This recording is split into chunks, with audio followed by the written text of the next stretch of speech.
Eguerdi on guztioi eta ongi etorri Elika, Neiker eta Aziren artean antolatu dugun jardunaldira.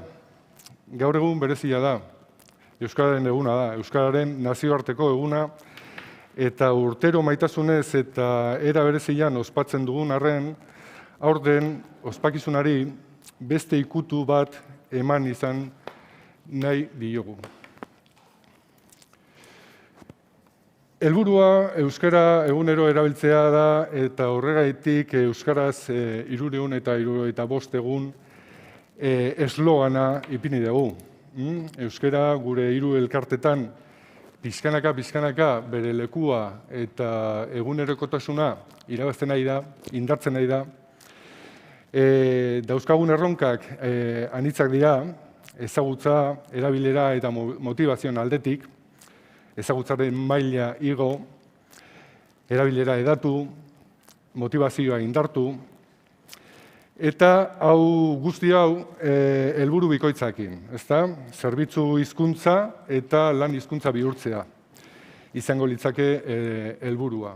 Hau da, pertsona bat guregana baldin badator eta gure zerbitzuak eskatzen baldin baditu, guk zerbitzu hori euskeraz eman alizatia izango litzake gure helburua. Eta zergatik ez, lan hizkuntza bihurtzea da, gure artean erabiltzea.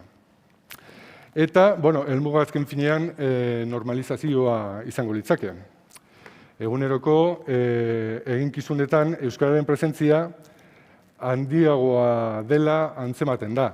Eta hildo horregaitik, aurtengo proposamena bide horretik dijua, ezta?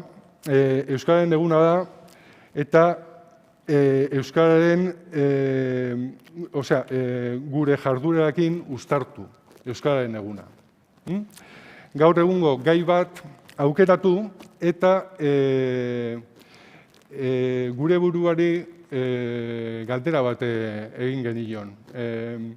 Ingurua, elkarteok lotura daukan jarduerarik egiten aldegu.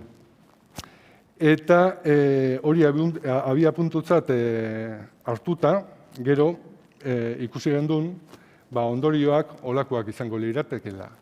Gure esperientziak amankomunean jarriko genituzke, elkarren berri izango genduke, eta gainera euskeraz, ideia aproposa eta guztiz egokia iruditu zitzaigun. Eta euskararen eguna ospatzeko modu bikaina, zergaitik ez. Orduan, abia puntua zein izan zen? Elikagaien xahuketaren aurkako kanpaina. Hau da, aste honetan bertan martxan jarri den kanpaina. Azaroaren 30ean, asteartean, aurkeztu izan, ofizialki, eta, ideia proposa iruditu zitzaigun, gaur egun puripurian dagoen gaia dalako, eta beste honen eginkizun batzurekin lotura daukalako. Hazik, Euskadiko familien kontsumo ohituei buruz hitz egin aldu, Neikerrek nola uztartu elikadura osasuntsua eta jasangarria, eta gero, bururatu zitzaigun, kanpoko aditu bat ekartzea, elikadura osasungarria eta batch cookingai buruz hitz egiteko.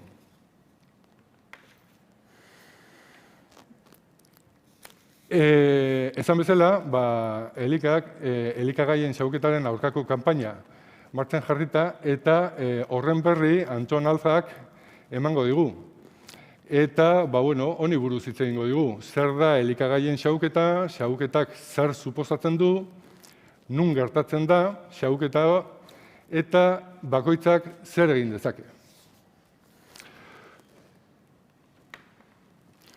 Ondoren, hazitik, Euskadiko familien kontsumo ohiturai buruz hitz egingo digu. Hain zuzen ere, Mentzia Otsoa de Zudazolak eta Miren Muruak. Eta, mamila izango da zenbat kontsumitu eta gastatzen dugu, zein izan da azken hamarkadako joera, zer elikagai kontsumitzen ditugu gehien eta zein saltoki erabiltzen dugu erosketarako.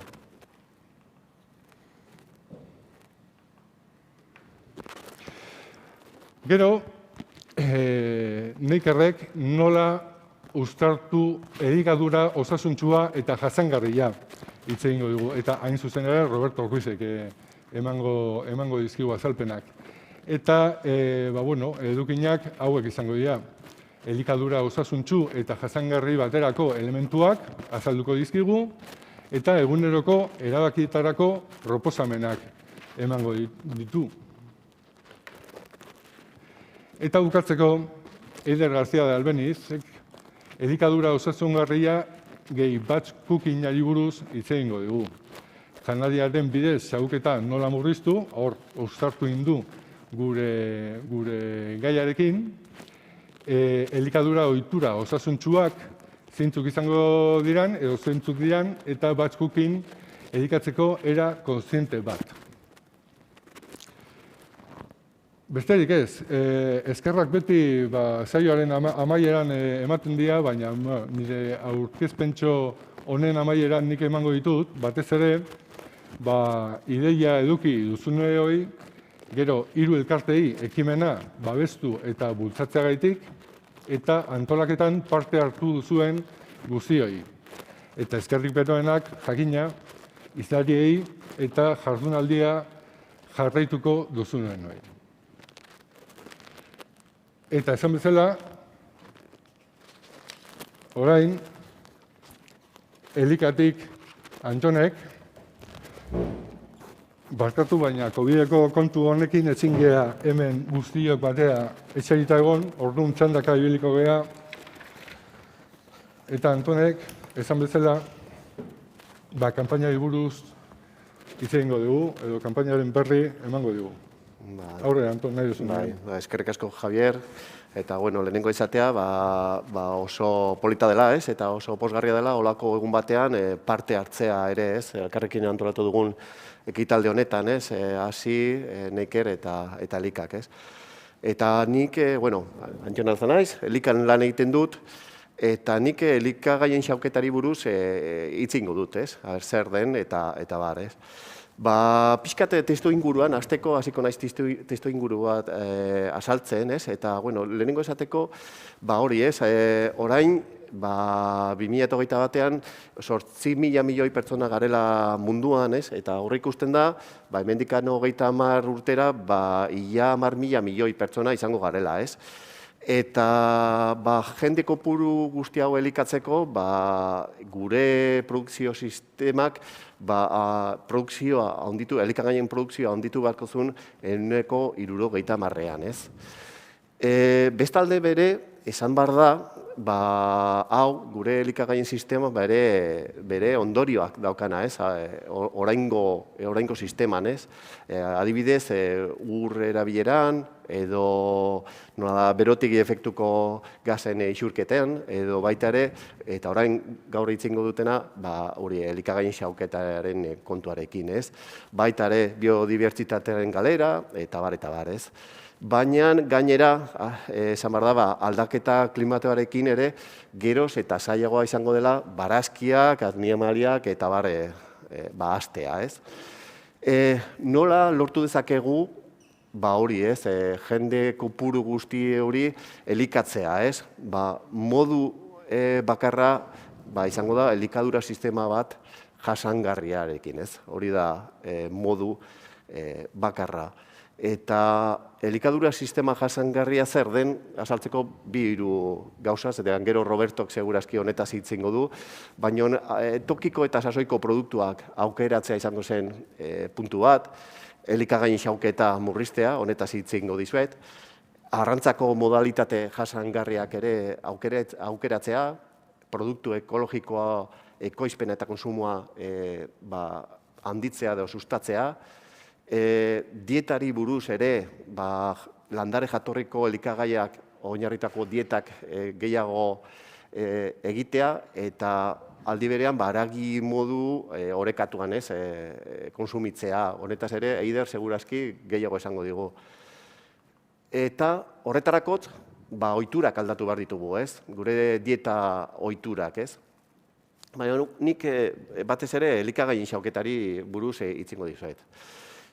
Askotan ez dakigu zertaz egiten dugu, ez? Kontzeptuaren, elikagaien xauketaren kontzeptuak ez daude adostuta, eta, bueno, momentu ez dago araudi bat esateko zer den, hori ez, elikagaien xauketa despilfarroa, gazteleraz erabiltzen dugun pérdidas, mermas, desperdicio, despilfarro, inglesez, food loss, food waste, eta erakunde bakoitzak dauka bere irizpideak, ez? Adibidez, ikusten duzuen moduan, Europako batzordeak bai sartzen ditu zati ez jangarriak,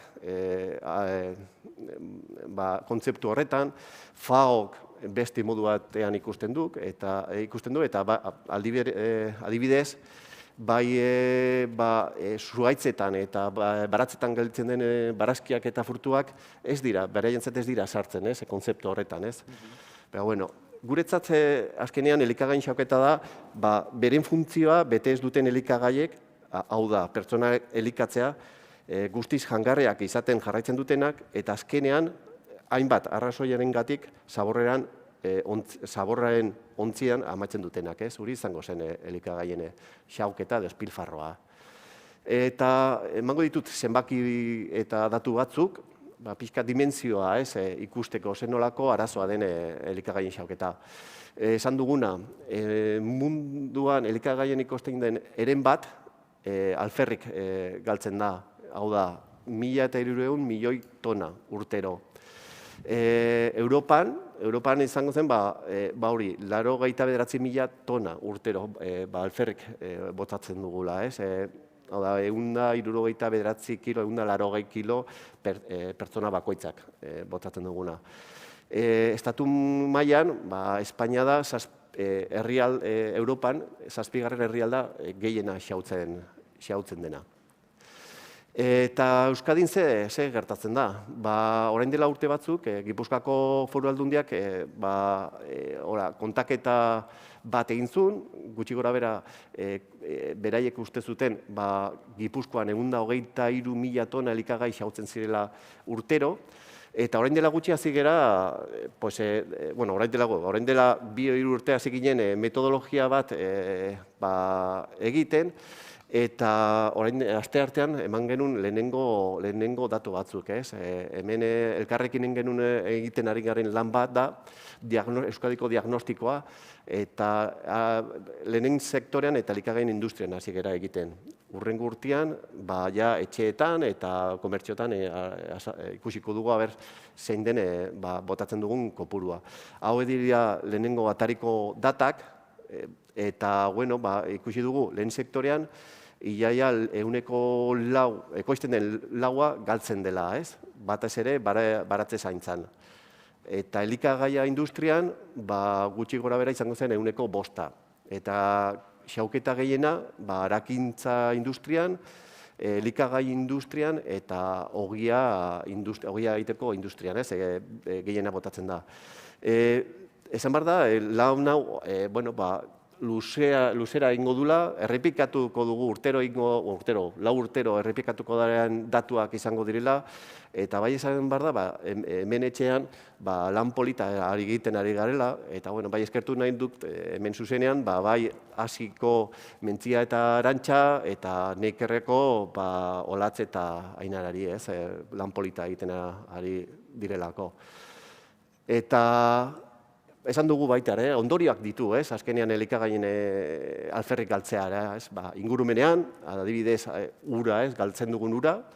Niri ikusten zait, adibide bat oso adierazgarria dena, zenbat kostatzen duen, zenbat ura behar dugu, 100 gramo jamon jor edo urdai egozia egiteko, ekoizteko, eta nik hori jardunaldi batean entzun duen behin, eta harrituta gelditu nintzen, 900 litro behar dira, 100 gramo, lau xerra egiteko, eta askotan gelditzen zaigu, lau xerra horiek lortuta, gure frigorifiko atzean, eta azkenean zaurretan bukatzen dira. Ikusiz, oso adierazgarria da, olako gauzak, edo lurra zalera, erabiltzen den lurra ere, edo berotik efektuko gazak, ez? Kalkulatzen da, elikagaien xauketarekin, 6–7% berotik efektu gazak gure atmosfera botatzen direla, ez? Baita daude ondorioak ekonomikoak, nola ez? Urtean adibidez, Espainian kalkulatu da, 11.000 milioi euro inguru botatzen dugula alferrik. Eta noski, bukatzeko sozialak, ez da oso etikoa, azkenean, alde batetik janaria botatzea, eta beste aldetik badago jendea ezin dula gozez, ez? Dagoela egunero, ez? Adibidez, adibide bat, munduan alferrik galtzen diren elikagaien laurdenak, 870 milioi pertsona elikatu ditzake, hau da, gozea patsatzen duen jende guztia. Zer motako elikagaiek xautzen dira gehiago? Denetatik botatzen ditugu. Batez ere gehienak botatzen duguna da frutak eta barazkiak, baita ere tuberkuloak, lekaleak, eta baina, esaten dugunean 145 barazkiak eta zenba dira, ez? Adibide bat, behien haragia, izango ziren 65 milioi behi alferrik galtzen dira. Azten dugu animali horiek eta azkenean ezertarako, ez? Eta hau da munduan, ez? Munduko zenbaki bat, ez? Eta arrazoiak. Arrazoiak oso desberdina dira elikagaien katean, ez? Orain dela urte batzuk egindako ikerketa batean, ikusi zen gehiena gure etxeetan, botatzen dena, etxeetan, 50% baino gehiago, baino baita ere produkzioetan, transformazioetan, eta baita ere jatetxeetan eta asko botatzen dela, ez? Arrazoiak, esan dut, desberdina dira, eslaboi bakoitzak badauka bere arrazoiak, baina adibide batzuk, ez? Lehen sektorean, produktua ez dela erakargarria, ez? Estandarrez estetikos, ez? Kalidad estetika, ez? Itxusiak direlako eta ezin direlako komerzializatu, ez? Edo kaltetutako produktuak, eta bar, ez? Jatetxe eta jantoki kolektibotan ere, askotan botatzen da janaria, eta kausak edo arrazoia, hauek dira, ez? Errazio tamainak estandarizatuak, askotan janari gehiegi jartzen dugu platerretan, kontsumitu gabe gelditzen diren elikagaiek, hau ikustekoa da gertatzen dena eskolako jantokietan, eta etxeetan ere, kausak planifikazioa txar bat edo gaizki egin dugulako, edo etiketak gaizki ulertzen dugulako, omen dago iraungitze data eta lehentasunezko kontsumo daten interpretazioa, fecha de caducidad, konsumo preferente, askotan nahastu egiten ditugu konzeptuak, eta hori azkenean eragiten du alferrik botatzea, janaria. Baina batez ere, arrazoi nagusia da, oraindik ez dugula, jakin zein den arazoaren dimensioa, ez? Eta zein den baita ere izango ziren murrizketaren onurak, ez? Euskadin aspaldi daude enpresak eta gauzak egiten, segurazki baten bate izagutuko duzue, eta hemen, 2018an, Eusko Jaurlaritzako ekimen batean eta elikak koordinatzen duena, estrategi bat planteatu izan, ez? Horretarako, mahai operatibo bat egin zen, gero baita ere plataforma bat, orain bertan plataforma horretan 100 enpresa baino gehiago daude barne, lantalde espezifikoak, lantaldeak ere sortu ziren, urrengo hildo hauek kudeatzeko, ez? Adibidez, 6 hildo dira, informazio iturriak eta datuak, hau da, diagnostikoa, kuantifikazioa, kontaketa, zendan kopuruak, elikagaien botatzen dugun kopuruak, eta zergaitiak, hori importantea da, gero soluzioak jartzeko, beste hildo bat sensibilizazioarena, hori kanpaina hemen barne dago, edo elkartasun sareak babestea, jarraibideak garatzea, adibidek, hau importantea da batez ere elikagaien xahuketa prebenitzeko, jarraibideak hemen sartzen dugu manualak, protokoloak, araudiaren garapena aztertzea eta proposatzea, dakizunez orain dago lege bat martxan estatu mailan, eta hor egin du baita ere gure karpenak ere bota ditugu, eta ikerketa babestea eta sustatzean, hau izango zen 6. ildoa. Helburuak, noski, azkenean, elikagaien xahuketara murriztea, elikagaiek soberakinak baldin badira, donazioara bideratzea, modu egokian, noski, eta bestela animalien elikaduran sartzean. Eta baita ere, helburuan barne, badago garapen iraunkorreko helburuekin alineatzea edo jarraitzea, ez? Hau da, plataforma 2018an sortu zen, eta hori sare bat, enpresan sare bat da, ez? Eta, hau dira adibide batzuk, ez? Batez ere sentsibilizazio aldetik, ez? Iaz egin zen kanpaina bat, 12 erronkakoak. Gure web horrian aurkitu dezakezue materiala asko dago, bai filme laburrak, eta hor baita ere zintzilikatu dago egin genuen gida, Euskadin elikagaien soberakinak doaintzan emateko orientazio gida, hau osasun sailakin egin zen elkarlanean. Eta, orain dela gutxi, pasaden aste hartan, aurkeztu zen kanpaina bat, Euskadi mailan. Eta lema edo janaria ez dela botatzen, esaten dugu, eta gero bideratzen dugu gure web horrira.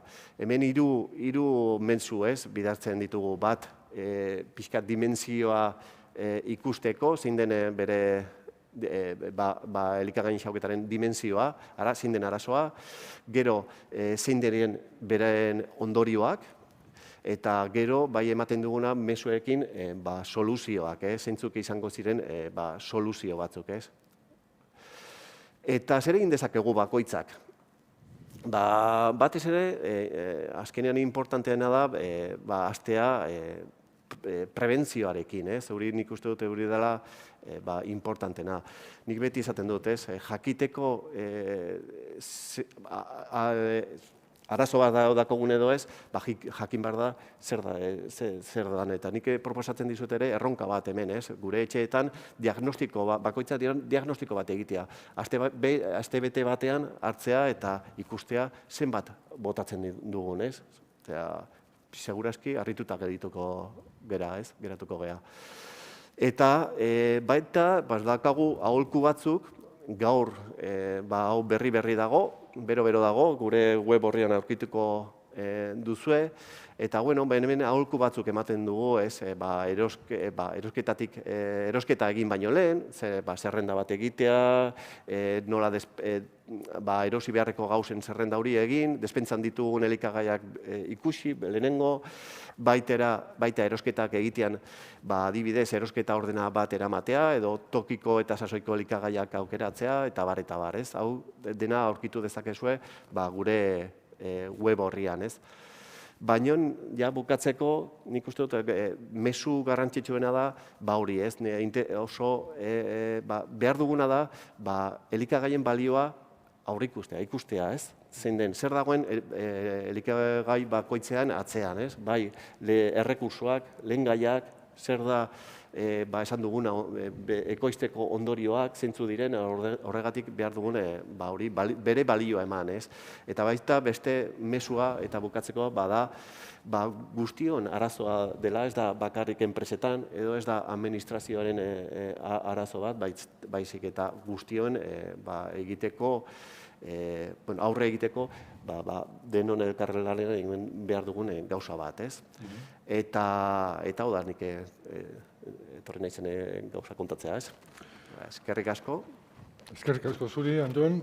Ila esateko ni harrituta gelditu naiz. Pertsonalki harrituta gelditu naiz, datu benetan adierazgarriak eta oso esanguratsuak. Osea, eta luze pentsatzeko ematen dutena. Reflexioa.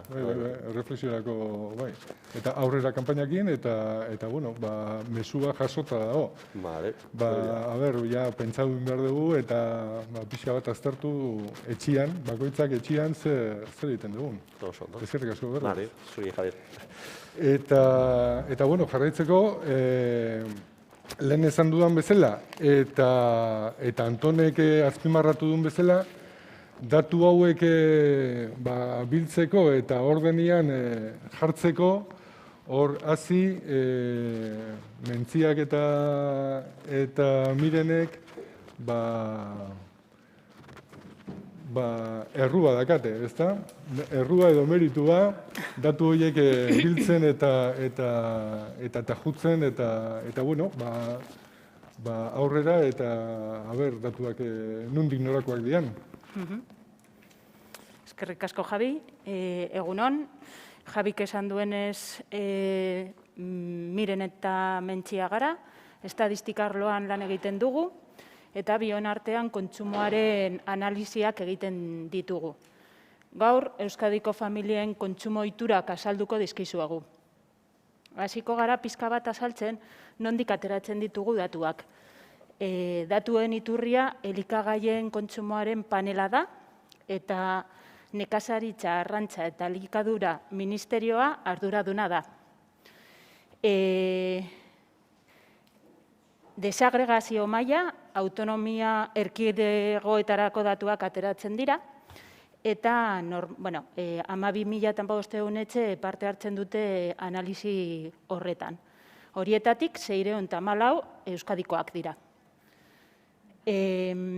Nola jasotzen dira datuak? Barrakodeen irakurgailu optikoaren bidez, jasotzen dute familiak datuak, eta hortik jasotzen dugu erositako kopuruak, gastua janari eta edarietan, merkatu kuota erosketa kanalaren arabera, hori esan nahi du non erosten dugu, eta laugarrena ordaindutako prezioa. Eta aldagai eratorriak, merkatu volumen eta balio orokorra, bataz besteko kontsumoa eta gastua, eta kontsumoa eta gastua pertsonako. Hori da, pertsona bakoitza zenbat kontsumoa eta gastua egiten dugun. Eta bataz besteko prezioa.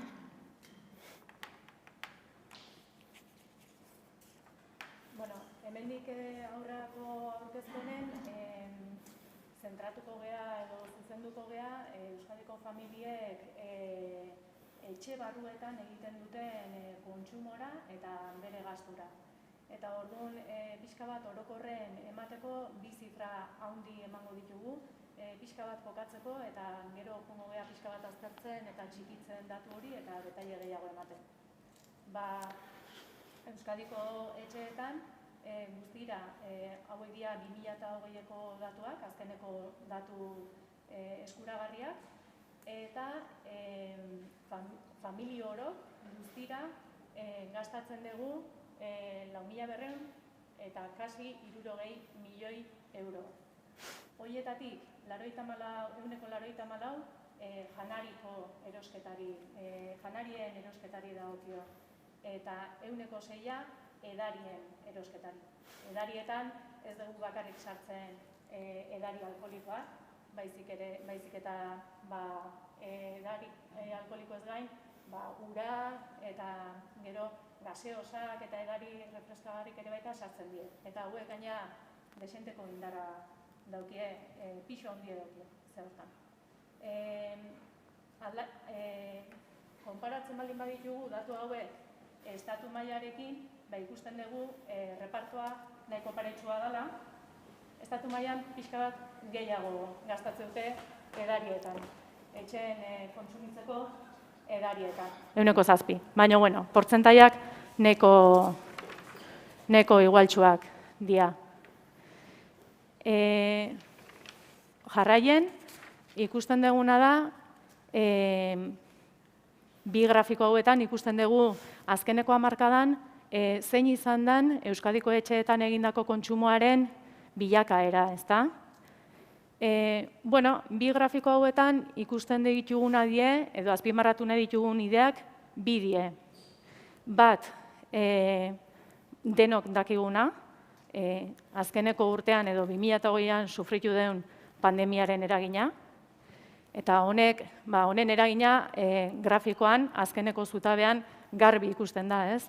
Bai balorean eta bai volumenean. Eta zergatik? Bueno, lehenik eta behin izan gendulako etxeratze agindue, eta ondoren tabernetako sozializazio murrizketako politikak eramantzielako aurrea, eta horrek nabarmen eragin digu etxeetako kontsumoa handitzera. Eta ondorioz, etxeetan 16% igo dugu erosketen balioa, eta 13% inguru elikagaien kopurua, elikagaien eta edarien kopurua. Zutabe horiek, azkeneko horiek, más o menos dimentsio hortan igo die. Eta beste alde batetik, baita aipatu nahi gendun, bigarren gauza, azpimarratu nahi gendun bigarren gauza da, grafiko honetan argi eta garbi ikusten dela, volumena, grafiko urdinean adibidez, volumenak joera berakorra izan dola. Orduan, 2008tik hasita 2018 edo 2019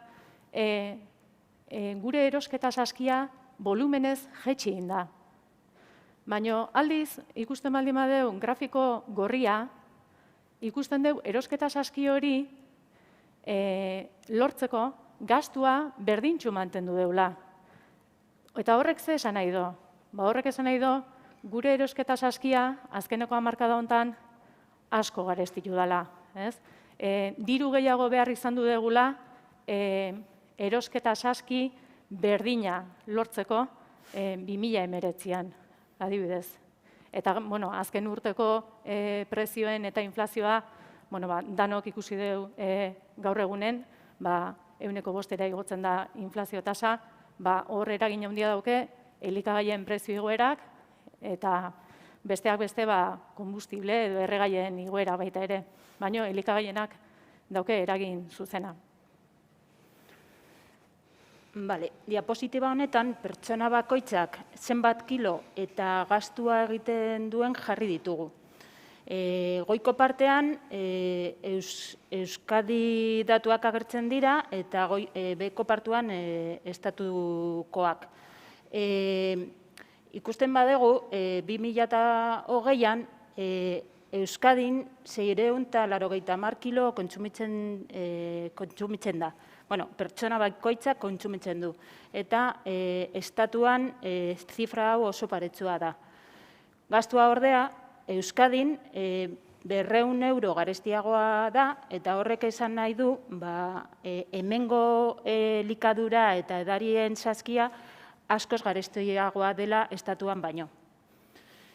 Eta erosketa saskia hau ze elikagaiekin osatzen da?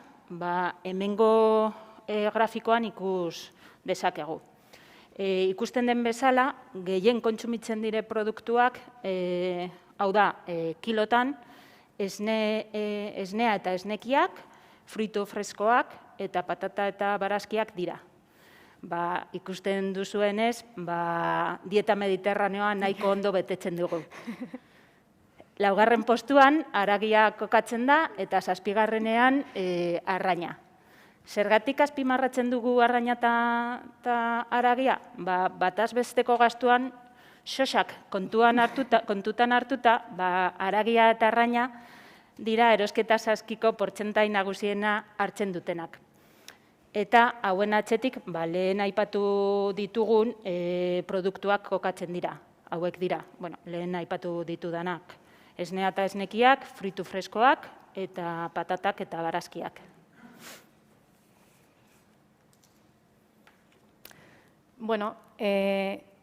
Elikadurarekin jarraituz, pixka bat diapositiba hontan nahi izan duguna izan da, aukeratu ditugu produktu batzuk eta nahi dugu pintzelada batzuk eman, azaltzeko pixka bat produktu batzuetatik zenbat kilo kontsumitzen dugun bataz beste urte osoan zehar.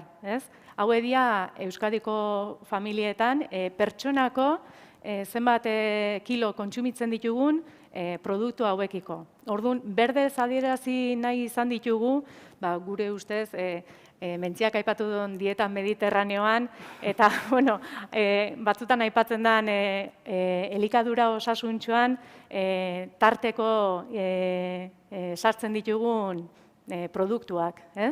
Esate bateako, lehenengo lerroan dauzkazue, hor ditugu barazki freskoak, barazki freskoetan 72 kilora iritsiko gineke, urtean 72 kilo kontsumituko genituzke bataz beste. Frutatan adibidez, 116 kilo. Eta lekaleak edo legumbretan, 4 kilo bakarrik ez. 4 kilo bakarrik. Hori izango zen proteina vegetala edo, ez? Proteina animaliatik datorren proteinetan, haragi freskoan 40 kilo kontsumituko genituzke. Arraien 16 kilo, eta arrautzatan 12 kilo bakoitzak. Eta karbohidratotan, ogi freskoan 31 kilo kontsumitzen dugu urtean, eta arroza eta pasta gehituko baldin bagenduke 7 kilo. Orduan, hor nahi izan ditugu, lantzatu nahi izan ditugu datu batzuk, eta gero Eiderrek hitz egingo do. Nundik asko eta nundik gutxi, edo nundik orekatu gabiltzen, edo zer gomendatzen digun nola bideratu gure dieta, ez? Bestalde, pixka bat, naranjan nahi izan dugu azaldu, beste produktu batzuk eraldatuak dienak, edo produktu prozesatuak, ez? Hemen daukeu ogi industriala, plater prestatuk, haragi eraldatuan, embutidok, urdezpikoa, txoixoa, holako gauzak, opilak, pastak, boieria, gaietak, zerealak, eta hori, 16 kilo adibidez, txokolatea 5 kilo. Ikusten baldin badeu, hau edia kilotan, ez? Ikusten baldin badeu bestaldeen, eta adibidez begiratzen badiogu plater prestatuei adibidez, zerbait esateko, ikusi, 14 kilo kontsumitzen ditugu, eta bere gastu ez da inbestekoa. 75 euro urtean, ez? Aldiz, ia 15 kilo arrain fresko kontsumitzen deu, eta bere gastua disparatzen da, berdintxue izanik kopurua edo kontsumoa, 126 eurotara pertsonako, ez? Hor ikusten da, plater prestatuk ere askoz ere merkego ateratzen diela janari osasuntsu bat prestatzea baino. Baino, bere etorkizuneko kalteak ere, baita ere, bai osasunean, bai bestelako kalteak ere, kontuan izan behar dira gure dieta orekatu bat emateako garaien. Eta hemen ja pixka bat bukatzeko, erakutsi nahi izan dugu gure kontsumoa, edo etxeetan kontsumitzen ditugun produktuak, ze saltokietan erosten ditugun, edo ze ohitura dauzkeun, ze saltokietara juten gehan gure produktuak erosteko. Eta, ministeritzako datuetatik ikusten dugu, gure produktuak erosteko gehien bat juten gehala supermerkatutara eta hiperretara, horiek konzentratzen dute gure erosketen 60%. Eta hirugarrenik baita nabarmentzen da denda tradizionala edo espezializatua baita ere, ez? Hor 20% erosten dugu, eta hor sartuko lieke bai arategik, bai fruterik, bai arraindegik, holako denda espezializatuk. Ikusten duguna da azken aldiko joera dala bidiela, ez? Supermerkatutan ikusten dana da gertuko supermerkatuek indar hartu dutela, eta hor dauzkeu adibidez BM eta Eroski Cityk adibidez, indarra hartu dute azkenaldi hontan eta gehiago pandemia garaien, hor ere produktu lokalak ere hartu dolako bere indarra, ez? Eta baita ere ikusten dugu denda tradizionala edo denda espezializatu hauek ere indartuta atera diela pandemia garaitik eta honea, ez? 2021 adibidez, denda espezializatue indartuta atera da eta 3 dezima igo da adibidez. Ondorioak. Eta azterketa horretatik ze ondorioak atera ditugu? Kontsumitzaileok erosketa gehiago planifikatuko edo planifikatzen dugula. Gero baita ere, erosketako saltokie aukeratzako garaien hurbiltasuna zehatzen dugula, hurbiltasunari inportantzia ematen diogula, eta baita konzentratzen dugula erosketak itxako garaien pixka bat zentratzen gehala saltoki batean egitera erosketa hori. Hirugarrena, planetaren zaintzak gero eta kezkandiago eragiten du, balio hori gero eta gehiago ikusten dute kontuan produktuak aukeratzean. Laugarrena da, produktu lokalari edo hurbileko produktuari ematen ari zaio garrantzia handiagoa edo ematen diogu garrantzia handiagoa eta bertan jatorri adierazpena edo nola esaten da erderaz? Indikazion de geografika, indikazion de origen hori, ematen zaio garrantzia gehiago azken aldian.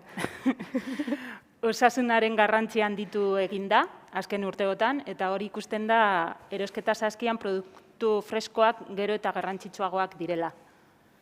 Eta azkena ja digitalizazioa. Bai, eta azkena digitalizazioa indarra hartzen nahi dela, anbito guztietan, baino hemen ere bai, ez? Elikaduran edo erosketak egitako garaien ere bai, eta hor daukeu erosketak egitako garaien contactless aukeraren ia zabalera osoa, edo produktu berriak sartzen dienen online saltzearen aukera indartzen ari da, Instagramen jartzen nahi dira geroz eta anuntzio gehiago, edo iragarki gehiago. Horiek dira, ez? Joera nagusiak. Nagusienak. Nagusienak, behintzat. Eta, gure asmoa izan da, pixka bat, pintzela bat ematea zein dien Euskadiko familien ohiturak, eta espero dugu 4 pintzelada hauekin eta erakutsi nahi izan ditugun 4 datu hauek zuentzako interesgarri izatea, eta norbaitek interesa badu eta datu gehiago jakin nahi baldin baditu, Mentzia eta biok prest gaude jarri gurekin kontaktuan. Eta baita jakintzazuela, gu hildo honetatik azterketa honekin jarraituko degula, eta estudiatuko degula zein dien aurrerantzen ere tendentzia nagusik edo joera nagusik. Oso ondo, eskerrik asko. Oso datu adierazgarriak hauek ere. Eskerrik asko, jarraitu lanian, ze datu hauekin nik uste dut geho ondorioak eta ekimenak azaltzen dira. Nik datu batekin, anekdota moduan gelditu naiz, persona bakoitzeko 16 kilo bolleria eta 16 kilo arraina. Joder, gure arrantzaleak ez dira oso pozik egongo, eta hor pixka bat desoreka ikusten dut, ez da? Baina, anekdotatxo besterik ez da. Eskerrik asko Mentzia eta Miren berriz, eta animo eta jarraitu. Eskerrik asko. Eta, ekimenakin, ekitaldiakin jarraitzeko, orain, Neikerretik Roberto datorkigu. Lehen esan dugun bezala, nola uztartu elikadura osasuntxua eta jasangarriari buruz hitz egiten. Horre, Roberto, nahi duzu nien. Lehenik eta behin, eskerrik asko, Javier eta Zorionak ekitaldi hau antolatxagatik, eta eskerrik asko gurekin kontatxagatik edo. Dagoeneko ziurazki ja idei batzuk mahai gainean agertu dira, eta nik agian batzuetan sakonago sartuko naiz, edo besteetatik gainetik pasatuko naiz, baina, bueno, dena dela nire asmoa hitzaldi honekin, bada, idei eta datu batzuk mahai gainean ere jartzea, gero bakoitzak gai honetan hausnartzeko eta erabaki kontzienteagoak har izateko, ez? Orain dela urte batzuk, 2005 urtean, Estatu Batuetako argazkilari batek liburu hau argitaratu zuen, eta horretarako munduko 24 herrietako familiei eskatu zien aste osoan zehar konsumitzen zituzten elikagaiak eta edariak mahai gainean aurkeztea, ez? Eta hemen, Estatu Batuetako eta Europa eta Japoneko familien elikagaiak ikus ditzakezue, eta konturatuko zaeten nola ultraprozesatu elikagai asko edo produktu asko eta edari azukrea dituen edari asko badaudela, eta ziur nago, orain Mentzia eta Mirenen hitzaldiaren entzun eta gero, ziur nago gure inguruetako famili askoren ohitura motak ere erakutsi dezake, ez?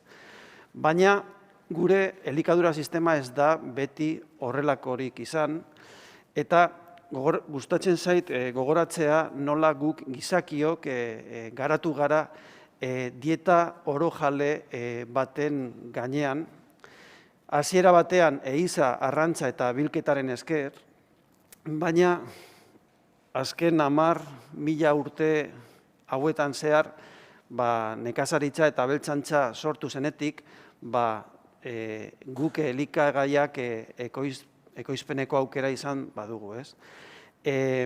Nekazaritza esan dezakegu iaia atxor arte prozesu eta teknologia gutxi erabili izan ditu, batez ere golde erromatarra eta teknologia gutxiren esker traktoreak lortu arte, iaia metodo eta teknologia berdinak erabili izan ditu azken urte mendeetan zehar.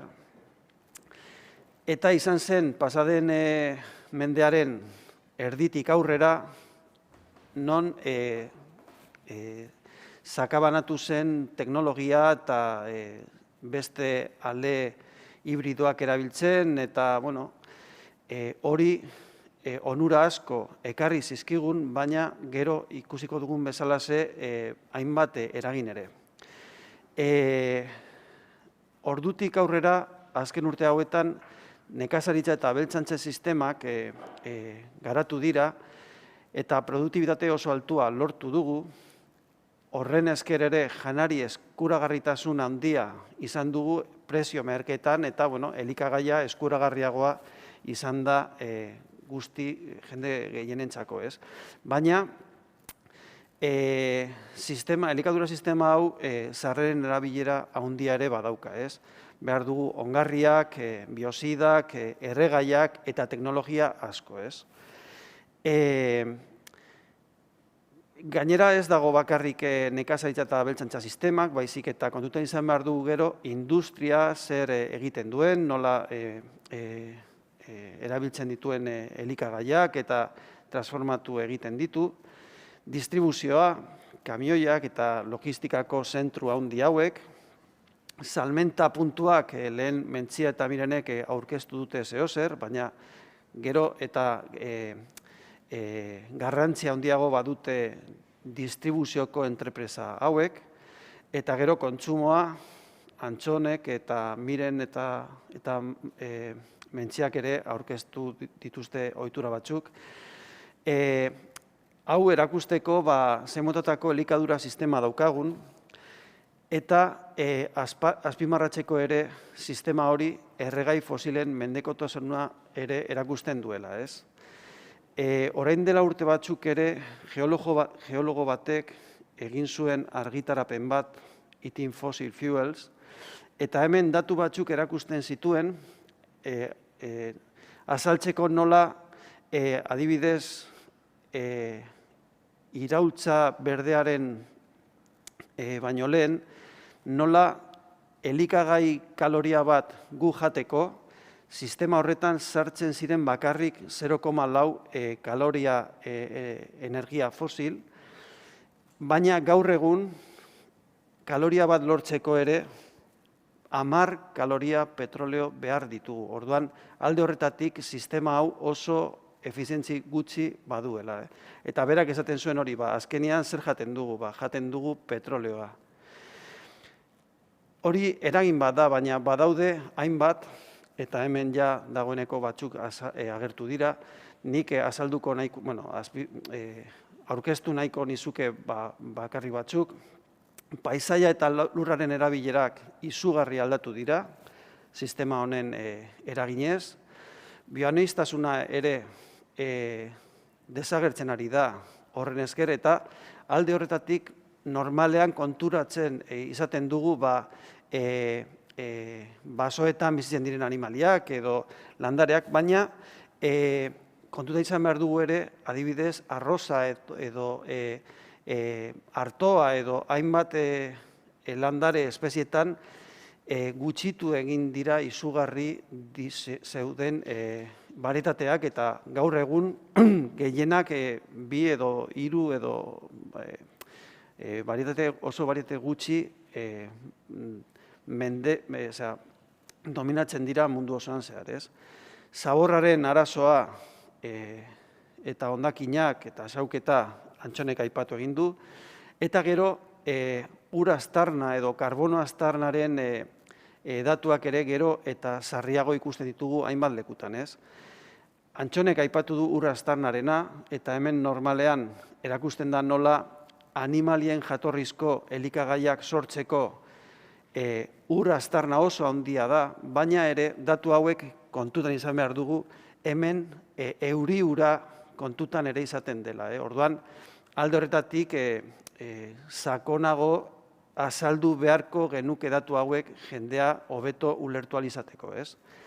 Eta karbono aztarna ere datu hau gero eta sarriago entzuten dugu, eta hemen ere animalien jatorrizko elikagaiak askoz aztarna handiagoa badute, eta hemen adibidez ikus dezakezuen zein desberdintasunak dauden landarekin edo beste produktuekin, eta hauetan ere kontutan izan behar da nutrizioaren konzentrazioa oso ezberdina da.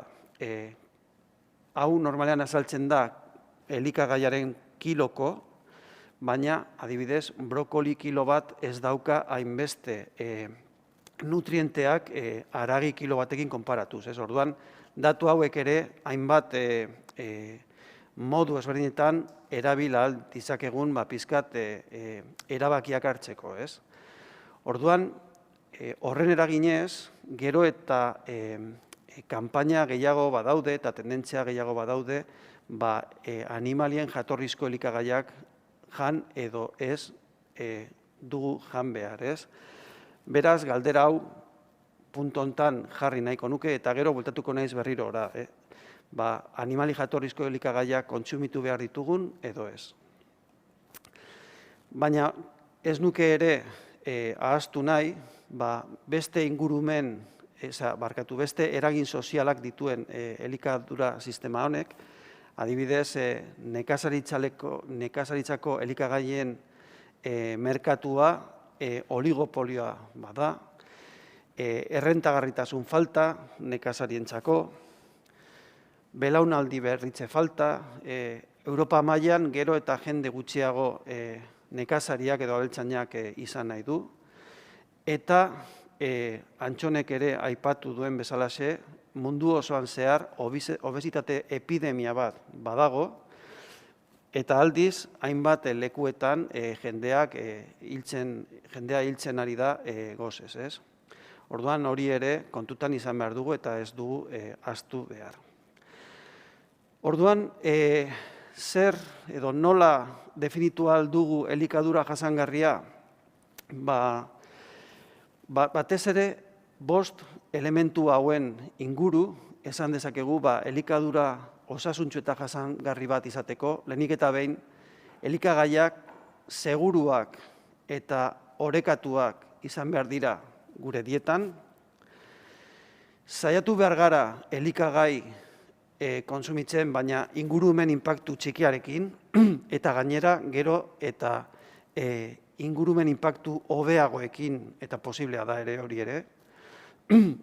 Elikagaiak ekonomikoki eskuragarriak izan behar dira, jende guztientzako, kulturalki eta etikoki onargarriak, eta adibidez, hontan animalien ongizatea ere gero eta indar handiago badauka, eta gero, belaunaldi errelebaroekin lotuta, ekoizleentzako elikadura sistema bizigarria izan behar da. Nik esango nuke, 4-5 puntu hauek kontutan izan behar dugu guk gero elikagaiak erosi ahal izateko. Grafika honekin gauza bat azaldu nahiko nuke, azpikaldean ikus dezakezuen zenbat gramo animali jatorrizko proteina kontsumitzen, zenbat lurra behar den dieta osasuntsu izateko behar den, ez? Adibidez, dieta vegana batean, 0 puntuan, lur esparru bat behar da, dieta orekatu bat izateko, eta dieta honek adierazten du nola, segun eta animali jatorrizko proteina gramo batzuk egunean sartzen baditugu, behar den lur kopurua gutxitu egiten dela, baina puntu batetik aurrera, dieta hori egiteko, edo lortzeko, lur gehiago behar da, eta era horretan jasangarritasuna gutxitzen dela. Ikertzaile honek, bere ikerketaren arabera, puntu hori, puntu jasangarria kokatzen du egunean 9, 20, 30 gramoen ingurun artean. Baina, idei berdinarekin adibidez, 2019an mundu mailan komisio bat argitaratu zuen informe bat, Lancet Commission Report hori, eta hemen ikus dezakezuen ezkerraldean elikagai familiak edo elikagai motak, haragi gorria, almidoidun barazkiak, arrautzak eta bar, eta zutabeak adierazten dituzte munduko lekuak, kontinenteak, ez? Eta lerro horrek adierazten du erreferentzi dieta bat. Erreferentzi dieta bat beraiek planteatzen zituzten zein izan behar den dieta gizakientzako 9 milioi biztanle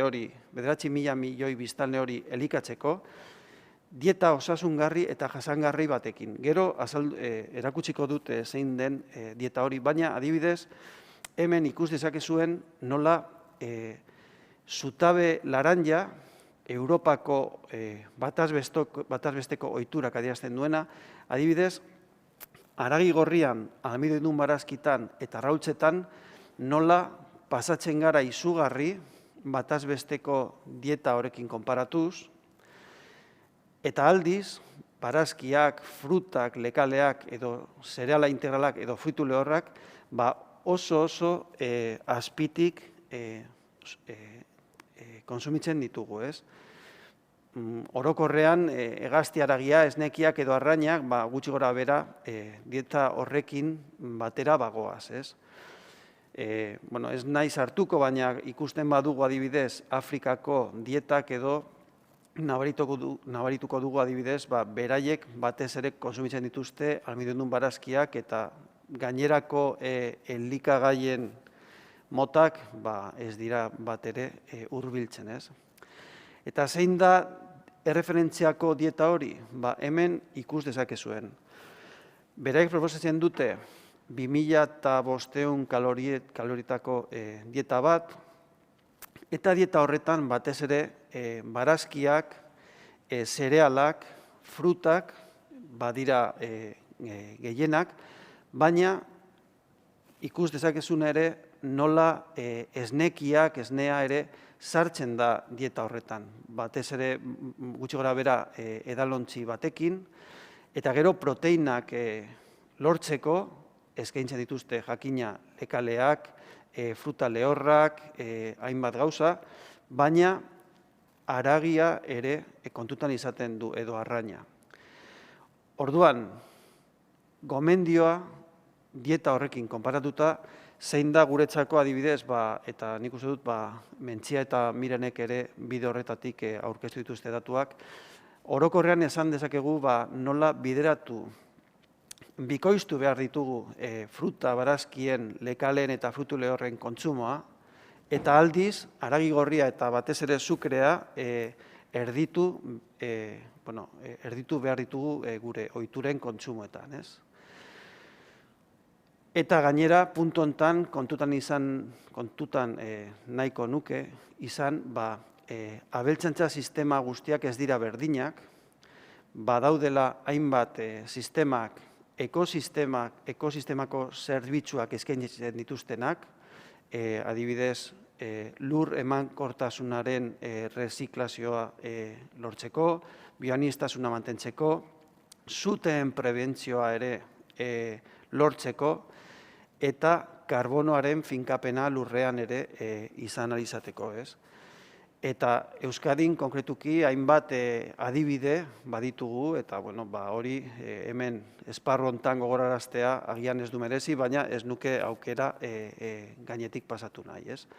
Orduan bukatzeko eta idei batzuk bakoitzak izateko ere zein izan daitezke gakoak, erdaraz, 6C hitzekin hasten dira gomendio hauek, lehenik eta behin ezagutu, jendeak irakurri jakinarazi behar du zer jaten ari den, ikuspuntu guzti hauek kontutan izanik, erosi bertako produktuak, gertukoak, eta salmenta zuzenaren esker egiten badugu asko hobeto, batez ere baserrientzako, kontsumitu sasoiko produktuak, sukaldatu, saiatu ahazten pizkate ultraprozesatuen elikagaietaz, eta freskoa eta osasuntsuago sukaldatzen, eta konpostatu alba du mantenugaiak biziklatzeko asko hobeto, eta azkenik landatu. Naiz eta lorontzi batean letxuga bat jarri, bakoitza konturatzeko elikagaiak lortzea ez da gauza erraza, eta bere denbora eta esfortzua behar duela, ez? Orduan nire aldetik, eskerrik asko, eta edozein zalantza edo edozein gauza komentau nahi baduzue, prest nago erantzuteko edo. Ederki, Roberto, eskerrik asko, behin eta berriro gauza bera esaten nahi naiz, oso datu esanguratsuak eta adierazgarriak, eta zure proposamenak eta gomendioak kontuan hartuko ditugu. Eskerrik asko. Eskerrik asko. Bai, zuei. Eta ia bukatzeko, azkenengo hitzaldiari zarrea emateko, esan dudan bezala lehen, Eider García Albeniz, kanpoko aditua ekarri dugu. Eskerrik asko Eider gure gonbidapenari baietz esategaitik. Eta oso interesatuta gaude, irrikitan gaude, jakiteko, batzkukin eta elikadura osasungarria izateko emango dizkiguzun gomendioak edo pautak edo. Aurrera Eider. Egunon guztioi, eguerdion, iaia. Eider eta teknologiak. Horrela, ez da? Aurrera. Lehenengo eta behin, eskerrak eman nahi nituen, Neiker, Elika eta Hasi Fundazioari, gonbidapen hau eskaintzeagatik. Eta, aldez aurretik, nire burua aurkeztuko dut, nor naizen azalduko dizuet, eta gero ja hitzaldiarekin hasiko gara, bai. Eider García Leniz naiz, dietista eta nutrizionista naiz, nire kontsulta pribatuan egiten dut lan, Onure zentruan, eta horrez gain, hainbat elkarte, elkargoren kidea naiz, kide aktiboa naiz, eta orokorrean urtean zehar kolaborazioak, hainbat kolaborazio egiten ditut, bai? Ba, teknologiak eta... hemen. Orduan, hau azalduta, batch cookini buruz hitz egingo dut. Eta asko galdetuko didazue, eta zer da batch cookina? Batch cookina, aste osorako behar dugun janari gehiena, ordu gutxi batzuetan sukaldatzea da. Eta elikagaien baliabideak eta egosketak gehien optimizatuz. Spoiler moduan egingo dut, ez dena, baina esan behar dut, honi buruz hitz egiten dugunean, labea erabiltzen dugun bitartean, beste hainbat gauza egin ditzakegu, eta horrela baliabideak optimizatu ditzakegu, bai? Batch cooking egiten dugunean, teknika ezberdinak daude. Nik bi mentzionatuko ditut, bakarrik, baina gero ja norberaren arabera izango da, ohituren arabera, elikagai bakoitza banatuta sukaldatu, argazkian ikusten duzuen moduan, hor patatak batetik daude, arroza, txitxirioak, barazkiak, bai, eta beste aukera bat izan daiteke elikagaiak zuzenean janaria taper barnean prestatzea, bai? Gero familiaren arabera, etxeren arabera eta ohituren arabera. Eta manien arabera ez da. Zeintzuk dira batch cookingaren helburuak? Lehenengoa, denbora aurreztea. Argi dago, bizi garen gizartean, astirik ez daukagula gauzak egiteko, beti ikusten dudan aitzaki nabarmena kontsultan izaten da denborarik ez dudala. Orduan, batch cooking egin da, aukera izan daiteke denbora optimizatzea, ez? Lehen esan dugun moduan. Antolakuntzan ere, hobetzen laguntzen gaitu batch cookinga. Azkenean, behartzen gaitu antolakuntza bat izaten, planifikazio bat izaten, eta horren arabera, dana sukaldatuta dugunez, osasuntsuago jango dugu. Elikagaien xauaketa murrizten lagunduko digu ere, bai. Honi buruz dijoa jardunaldia, ez da? Xauaketari buruz eta elikadura jasangarriari buruz. Orduan, nori gustatzen zaio janaria zaborrara botatzea, inori, ez da? Metodo honen bidez, azkenean dana berriz ere hitz berdin erabiliko dut, optimizatuko dugu eta xauaketa murriztuko dugu. Horrez gain, dirua ere aurreztuko dugu. Zeini ez datorkio ondo dirua aurreztea, ez da? Azkenean, beste hitzaldietan esan duten moduan, planifikazio bat baldin badaukagu, eta horren arabera erosketen zerrenda egiten badugu, dirua aurrezteko aukera izango dugu, azkenean behar duguna erosiko dugulako bakarrik. Ez gara beste tangentetik irtengo, ez? Elikadura osasuntsua mantenduko dugu edo egingo dugu, eta txikitxoak baldin badaude, haurrak baldin badaude familian, beste sukaldean parte hartzeko beste aukera polita da. Adibidez, adinaren arabera, barazkiak garbitzen, barazkiak zatitzen, edo masa bat egiten, ogiaren masa egiten, ez? Edo pizzaren masa hori egiten, lagunduko digu, eta hori ere oso polita da, umeek ere parte hartzeko, ez da? Ez dut esan, baina nahi izan eskero, galderak bota ditzakezue zuen txatean, eta saiatuko naiz, hemendik txibato bat izango dut, eta saiatuko naiz erantzuten. Honegen inguruan baldin bada, eta bestela amaieran, zeo zerraipatu nahi baduzue edo komentatu, ere aukera daukazue. Orduan, batch cookingekin hasteko ze behar dugu? Kristalesko taperrak egia esan dira hoberenak. Zergatik, mikrouin labean sartu ditzakegulako, eta elikagaiak erraz eraman ditzakegulako lanera edo ondo gorde ditzakegulako, ezta.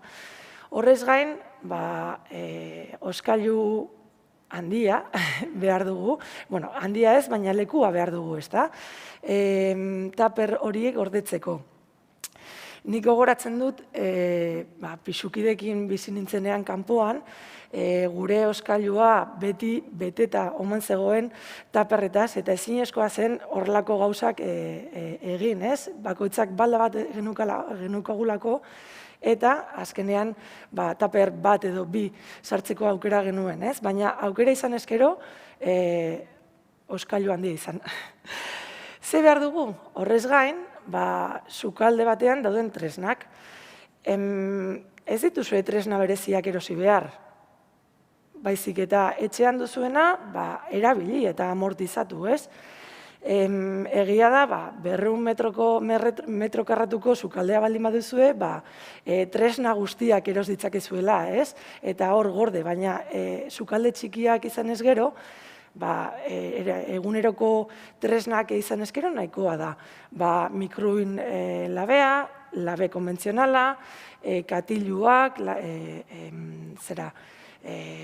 sartagina, olla edo presio olla izan ezkero, irabiagailua, baina betiko gauzak, ez ditugu gauza bereziak erosi behar. Thermomixa baldin baduzue, oso ondo, baina ez duzue Thermomix bat erosi behar batch cookingekin hasteko. Nahi zen ezkero noski, baina ez da beharrezkoa. Orduan, horretarako oinarri bat izan behar dugu, eta zein da? Plater osasungarria, lehen egon gara honi buruz hitz egiten, ez da? Jakin ez dakizuen ontzat, azalduko dizuet zertan datzan plater osasungarria. Berez, plater hau, bai bazkarietan eta bai afarietan, bete behar dugun proportzioen platerra da. Eta, ikusten duzuen moduan, platerran erdia barazkiak eta frutak izan behar dira. Bai gordinak eta bai sukaldatutakoak. Orduan, alternatu ditzakegu egunean zehar. Berez, gomendioa, gordinak eta sukaldatutakoak alternatzea da, baina egia da neguan, agian hotza egiten duenez, nahiago dugula bero jatea, ez? Baina, bueno, frutak eta barazkiak platerren erdia. Beste laurden bat, karbohidratotan aberatsak diren elikagaiak, eta hauek zereal integralak eta tuberkuloak dira, eta beste laurden bat proteinetan aberatsak diren elikagaiak. Proteinak badaude animali jatorrizko proteinak, bai haragiak, arrainak, arrautzak eta esnekiak, eta landare jatorrizkoak lekaleak direnak. Lekaleak eta frutu lehorrak. Lehen gainera, esan duzue aurreko hitzaldietan, nire ustez ere, lekaleak eta frutu lehorrak eta barazkiak eta frutak falta dira gure elikaduran, ez? Naiz eta jaten, naiz eta jan, agian apurtxo bat igotzen badugu haien kontsumoa, askoz osasungarri eta osasuntsu izango da. Bueno, Robertok esan du, bikoiztu inbehar da. Bai, bikoiztu. Baina aurreko hitzaldietan ere kantitatea ondo iritu zait, baina nire ustez oraindik igo behar ditugu. Euskadin barazkien eta fruten kontsumoa estatu mailan konparatuz apur bat altuagoa da, baina argi dago beti asko hobeto izango dela igotzen baldin badugu. Eta guztiz adoz Robertok esan duenarekin. Esan behar daukat, lekaleek ere karbohidratotan aberatsak direla, orduan lekaleak jaten ditugunean proteinak eta karbohidratoak jaten ari gara, orduan bakarrik frutarek barazkiekin kombinatzea nahikoa da plater osasungarria lortzeko, bai? Frutei buruz, berez, 3 ano jan behar direla gomendatzen da, eta eguneko edozin momentuan jan daitezke. Bai postre moduan edo egunean zehar beste otordu ezberdinetan. Hemen beste argazki bat, apurtxo bat, argiago izateko, eta orain ereduak, adibideak jarriko dizkizuet, bai? Lehenengo bi irudiak plater veganoak dira, Eta ikusten duzuen moduan, tomate, txitxirio, brokoli eta hainbat hasi dituzte, hainbat hasi daude. Gero beste platerrean daude barazki salteatuak, patata egosi edo labean egindakoa eta eura. Eura da proteinetan aberatsa den elikagai vegano bat, soiarekin egiten dena. Eta oliasko zaporea eta antza eta tekstura dauka. Eta eskubian plater orojaleak, dieta orojalea jarraitzeko platerrak. Adibidez, barazki salteatuak, kinoa eta ganbekin, gero zainzuri berdeak patatarekin eta hamburguesa plantxan, edota nudelsak edo arroz pasta edo pasta konbentzionala, piperrarekin eta oliaskoarekin. Hau da, egin behar dugun elikadura osasungarria. Plater osasungarriaren adibideak kontuan hartuta. Hemen beste adibide praktiko batzuk jarri dizkizuet. Ikusten duzuen moduan, barazkiak dira protagonistak eta gero beste bigarren leku batean proteinak eta karbohidratotan aberatsak diren elikagaiak jarriko ditugu. Egia da, Euskadin, esan dugun moduan, lehen esan dugun moduan, barazki eta fruta desente jaten da, baina gero nik kontsultan ikusten dudana da ez dela horrela. Erregistroa edo galdetegi bat egiten dudanean, aurreko eguneko jandako erregistroa egiten dugunean, askotan fruta nahikoa eta barazki nahikoa ez dago. Orduan, horregatik da garrantzitsua plater, orain aipatutako plater osasungarria mantentzea edo ohitura izatea, ez? Orduan, oinarria azalduta, hasiko gara batzkukinaren pausuak azaltzen. Lehenengo pausua planifikazioa da. Eta horretarako, egin beharreko galderak hauek dira. Zenbat familiakide gara, ez da gauza bera, batentzat sukaldatzea, kantitate kopuruaren arabera, edo 5 kide baldin bagara familian, ez? Zein otordu prestatu behar ditut? Egia da, otordu batzuk agian momentuan prestatu daitezkela, entzaladak edo plantxan egindako elikagaiak, ez? Horiek, behintzat haragiek edo arrainak plantxan egiterako orduan momentuan prestatu daitezke, ez? Gauean adibidez afaltzen badugu hori. Umeak baldin baditugu, jantokian gelditzen dira edo ez. Orduan zenbat atordu jarri behar ditugu, zenbat ano sukaldatu behar ditugu eguerdirako. Edo era honetan, jantokiaren menuaren arabera, ere gure planifikazioa antolatuko dugu. Gure umeek haragia edo arraina jamaldin badute eguerdian, saiatuko gara, beste proteina bat jartzen gauean ez errepikatzeko. Gaixotasunen bat dugu etxean, intolerantziaren bat, alergiaren bat, gainpisu edo obesitatea dago, kirolariak gara, ez da gauza bera, triatloiak egitea edo spinning pare bat aldiz, astean zehar pare bat aldiz egitea, ez da? Barazki galeak gara, veganoak gara, zein elikadura filosofia daramagu, dieta mediterranea, orojaleak gara, guzti hau ere planteatu behar dugu, baina egia da, plater osasungarria edo elikadura osasuntsua daramagunean, hainbeste galderak ez dira beharrezkoak. Agian hasieran bai, baina gero ja normalizatuta dugunez, ez da beharrezkoa. Orduan, hemen, adibidez, asteko planifikatzaile bat jarri dizuet, baina folio bat erabil dezakezue, ere bai, orain, oskailuan itxasteko imanekin jardezakegu arbela bat, eta horrekin plangintza o planifikazio bat egin dezakegu, ez? Baina, edo Googleen deskargatu daudelako aukera mordo bat antolakuntza kontuan, ez? Orduan, planifikazio egiteko, lehenengo elikagai proteikoak antolatuko ditugu, gero karbohidratotan aberatsak diren elikagaiak, eta amaitzeko barazkiak, zatikako eta barazki purea, zatikako barazkiak eta barazki pureak, eta gordinak. Bai, orain banan-banan joango naiz azaltzen. Orduan, elikagai proteikoekin hasiko gara, Aldez aurretik ere, esan behar dut, plater osasungarrian oinarritu behar garela, baina gero, nik kontsultan behintzat, aurrean daukadan pertsonaren arabera, individualizatu behar dut, eta pertsonalizatu behar dut, ez? Berez, gustuak, familiaren gustuak kontuan hartuta, eta lehen aipatutako limitazioak kontuan hartuta, ez? Edo behar izanak kontuan hartuta. Orduan, hau, benetan ez hartu superkontuan. Hau da nire nik egiten dudan era.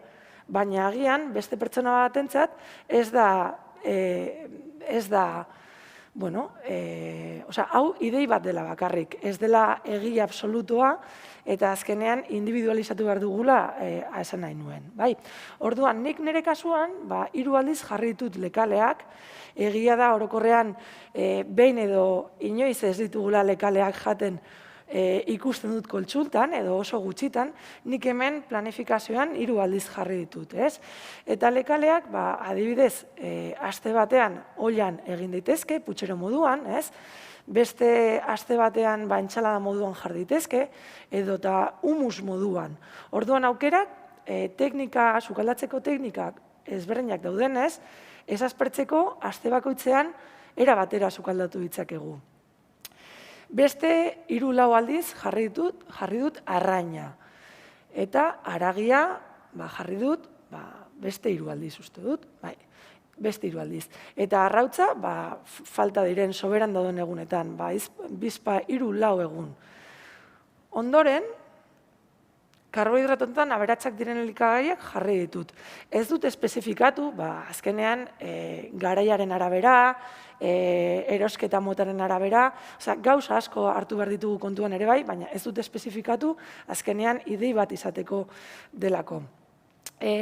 Zergatik ez dut karbohidratoetan aberatsak diren elikagaiak denbora guztian jarri? Ez dugulako ahaztu behar ogiak karbohidrato asko dituela, karbohidratoetan aberatsa dela. Robertok esan duen moduan, ez dut gogoratzen, baina kilo asko, 12 kilo edo 15, baina 20 kilo asko jaten ditugu urtean zehar. Orduan, 20 puxka batekin, plater osasungarrian agian nahikoa da karbohidratoak kontuan hartzeko. Orduan, hor, era aleatorio batean, baina kontuan hartuta guztia, jarritut kuskusa, patata, boniatoa, arroza, pasta, eta amaitzeko, barazkiak eta hortuareak. Lehen esan dudan moduan, barazkiak 3 taldetan banatuko nituzke, 3 edo 4. Barazki salteatuak edo zatikako barazkiak, barazkiak kreman, purea egiteko, eta barazki gordinak, hau da, entsalada. Entsalada berez, momentuan prestatu dezakegu, diot, afari batean, presarekin baldin bagoaz etxera, entsalada bat denbora asko ez du behar, eta tita batean prestatu daiteke, orduan hori berez ez dugu prestatu behar momentuan. Baina, egia da gero erakutsiko dizu dela beste idei bat entsaladak eta moduan eramateko. Guzti hau kontuan hartuta, irudiak, argazkiak erakutsiko dizkizuet. Baina, lehenengo erosketa egiteko zerrenda idatzi behar dugu. Hau da, antolakuntza dugunean, planifikazioa idatzi dugunean, horrekin erosketa egiteko zerrenda idatziko dugu. Eta ze behar dut, zer daukat eta zer falta zait kontuan hartu behar dut. Honekin, erosketa egiteko zerrenda egiten baldin badugu, segurazki, supermerkatuan edo merkatuan erosketak egiten baldin baditugu, lehen esan dudan moduan, dirua aurreztuko dugu. Agian, hasieran, apur bat kaotiko izan daiteke, baina gero normalizatzen dugunean, dirua aurreztuko dugu, seguro. Orduan, erosketen zerrenda egiteko, mota asko daude, ez?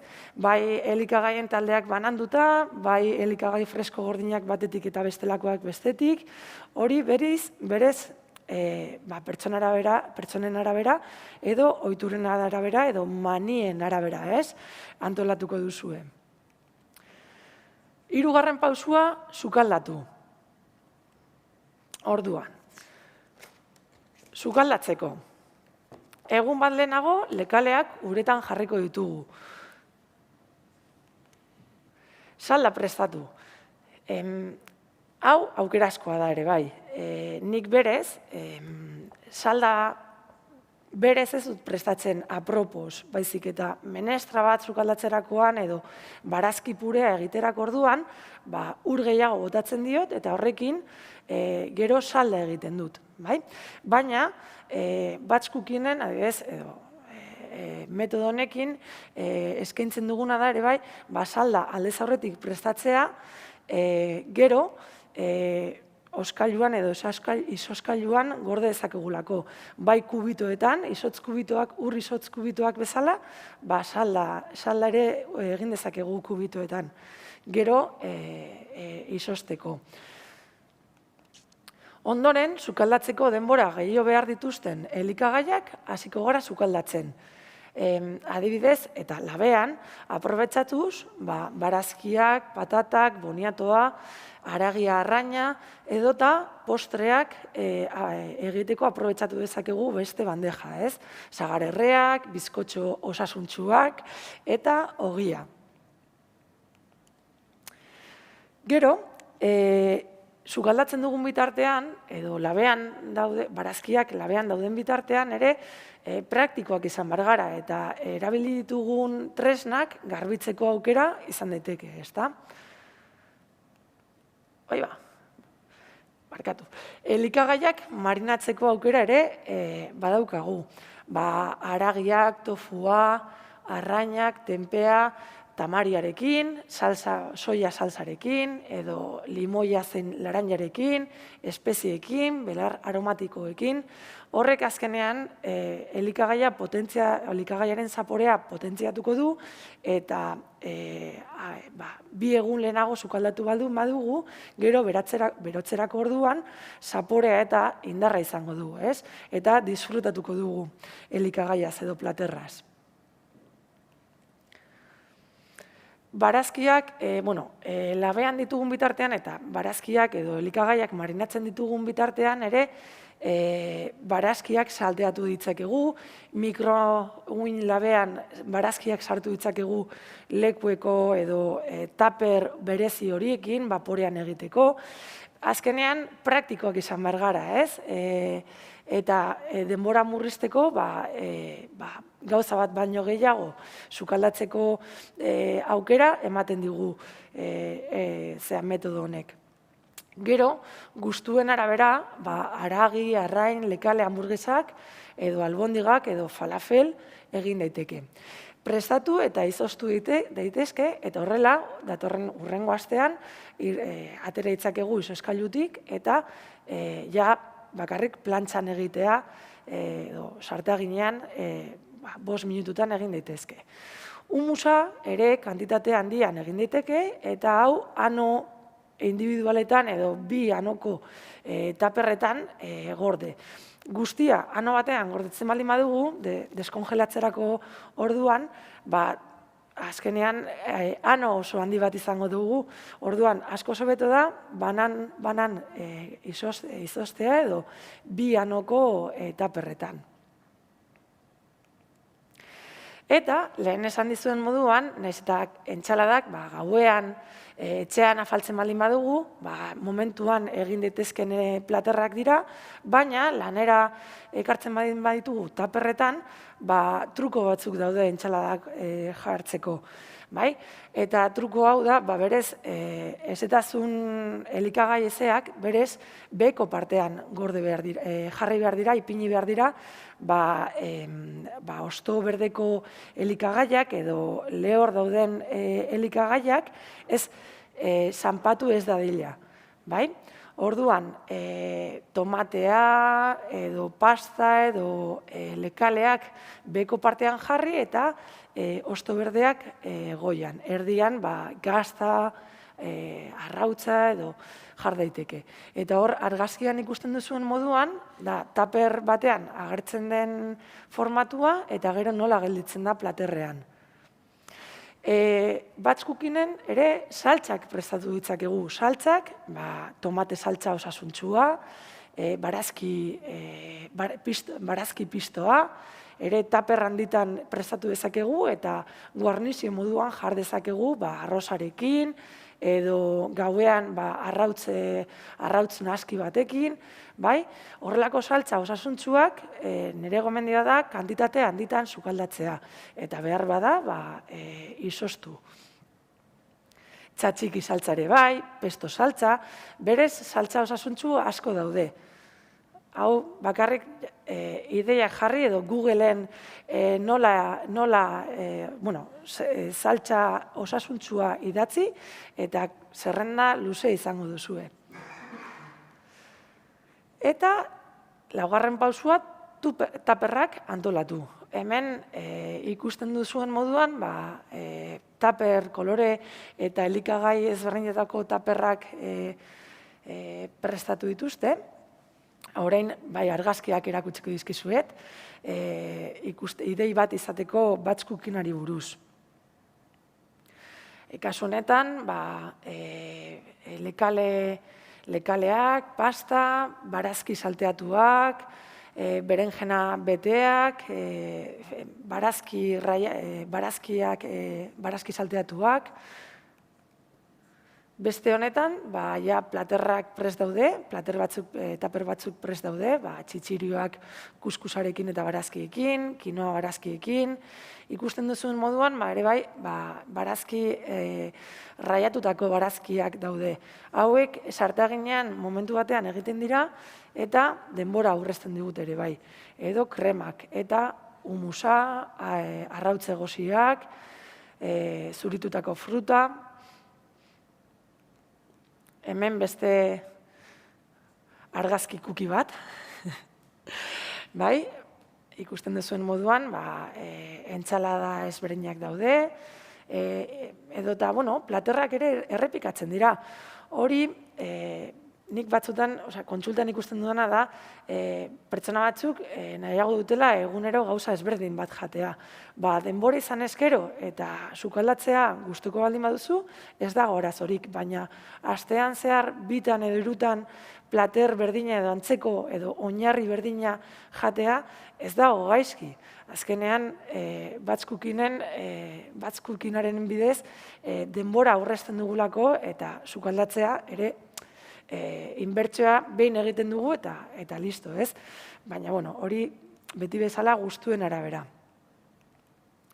Hemen beste argazki bat, nola kasu honetan honek antolatu duen moduan, barazkiak batetik, gero tofu xehetua eta salteatua espezie ezberdinekin, patate gozia, pasta, brokolia vaporean, barazki salteatuak, pistoa, ez da? Nola goaz denboraz, ondo, ez da? Bai. Bale, hemen ikusten duzuen moduan ere beste platerrak errepikatzen dira, ez? Nire kasuan platerrak errepikatzen ditut eta asko sobeto funtzionatzen du, niri berdin zaidalako bi egun jarraian plater berdina jatea, ez? Azkenean praktikotasuna da lortzen duguna honekin, ez? Hemen entsaladak daude, uste dut pasta, argazkian dagoen pasta dela lekalekin egindako pasta. Orduan, era batean esan da, lekaleak ikusten duzuen moduan pertsona honek egunero jaten ditu. Gabrielak orokorrean elikadura, barazki jalea eta arraina jaten dure bai, baina orokorrean bere Instagramen idei mordo jartzen ditu eta oso interesgarriak direla uste dut. Hemen beste idei batzuk, barazkiak, barazki salteatuak, uste dut hori tofua dela ere bai, arroz txuria, barazki guarnizi batekin jartzeko edo eta arrautzekin kombinatuz, txampi salteatuak edo labean egindakoak. Berez, esaten dizuen moduan, aukera mordo bat daude. Azkenean, behar duguna da denbora inbertsio bat, planifikatzen eta errezetak izaten. Ez baditugu errezetak, egia da, aspertuko garela, baina aukerak esan dizuen moduan asko dira. Hemen, diapositiba honetan, zenbat denbora irauten duten elikagaiek oskailuan jarri dizuet.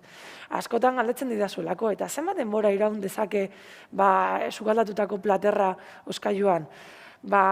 Hau egia da, agian egun gehiago irauten duela oskailuan, baina nik minimoena jarri dizuet. Hala ere gero zuen oskailuaren arabera ere, eta ematen duen hotzaren arabera, agian eta taperren kalitatearen arabera, agian denbora ere luzatu daiteke, iraupena. Baina ikusten duzuen moduan, txahal gordina, zehetua edo satitua, hemen konfunditu naiz eta satitua 3-4 egun, ez da 5 egun. Gutxiago irauten du gordina, bai. Oilaskoa beti zatitutako haragia edo elikagaia apurtxo bat gutxiago iraungo du oskailuan. Orduan hori ere kontuan hartu, sukaldatzerako orduan, ez? Ez dizuet esan, baina hoberena batzkukin egiteko, hoberena asteburuan edo egun librea dugunean egitea da, ez? Aurreko egunean erosketa egin eta elikagai freskoekin hasi sukaldatzen, ez? Normalean, jende gehienak, asteburutan libre duenez, lan konbentzional batean oinarritzen baldin bagara, agian momentu hoberena da sukaldatzeko eta pare bat 3 orduetan dan egin daiteke, lehen aipatutako ia guztia. Sukaldatutako haragiak 3-4 egun, arrain freskoak egun bat irauten dute, sukaldatutako arrainek pare bat egun gehiago, barazki gordinak 4-5 egun, sukaldatutako barazkiak 3-4 egun, arrautzak 2 aste, eta arrautze goziek beste astebete irauten dute, tortilla egun bat, gozeanen arabera eta patata tortillak agian ez du egun bat irauten, ez, oskailuan jaten dugulako lehenago. Eta sukaldatutako pasta, arroza, lekaleak 2-3 egun. Hau, esan dizuen moduan, minimoan jarri dut. Agian, egun gehiago irauten du. Baina badazpada, hoberena da joatea begiratzen, ez? Nola dagoen elikagaia eta argi dago, astebete edo egun asko usten baldin baditugu, bota beharko dugu. Azkenean hori ezin dugulako jan. Sopak, saldak, 3-4 egun. Eta izoskailuan ere jarri dizuet beste zerrenda bat. Nik, ogiarekin, ogia kontrolatzeko, ogiaren kontsumoa kontrolatzeko ere, hau da nere gomendioa. Berez, ogi freskoa, ogi on bat erosi, zatitan, serretan mosteko eskatu okindegian eta ondoren izoskailuan gorde. Zergatik, ogia aurrean baldin badugu, ogi gehiago jango dugu, eta ogia ez da berez beharrezkoa, oinarrizko elikagaia gure dietan, ez da? Orduan, ogi serra finak egiteko eskatu okindegian eta izoskailuan gorde. Txahalzetuak 2-3 hilabete aguantatzen du, irauten du, txahalzatitua 3 hilabete, oilaskoa 6-8 hilabete, sukaldatutako haragia urtebete iraun dezak ere bai, baita barazkiak, arraina 2-3 hilabete, sukaldatutako lekaleak 3 hilabete. Batzutan, batch cookingen naiz eta agian kide gutxirentzat sukaldatu, nire gomendia da beti, olla ez goraino, baina oso kantitate asko saiatu sukaldatzen eta soberan dagoena izozkailuan gorde. Horrela, hurrengo astean agian ez dituzue lekaleak sukaldatu behar, izozkailuan dituzuelako. Eta, sopak, saldak, beste 3-4 hilabete. 5. pausua, eta azkenengoa, sukaldatutako guztiaren zerrenda idatzi. Bai taperretan eta bai iman batekin, oskailuan zintzilikatu eta joan idazten txek batekin, ez? Zer daukazuen gordeta, izoskailuan, zer daukazue oskailuan, eta taperretan ere identifikatu, pegatinekin edo zerbaitekin.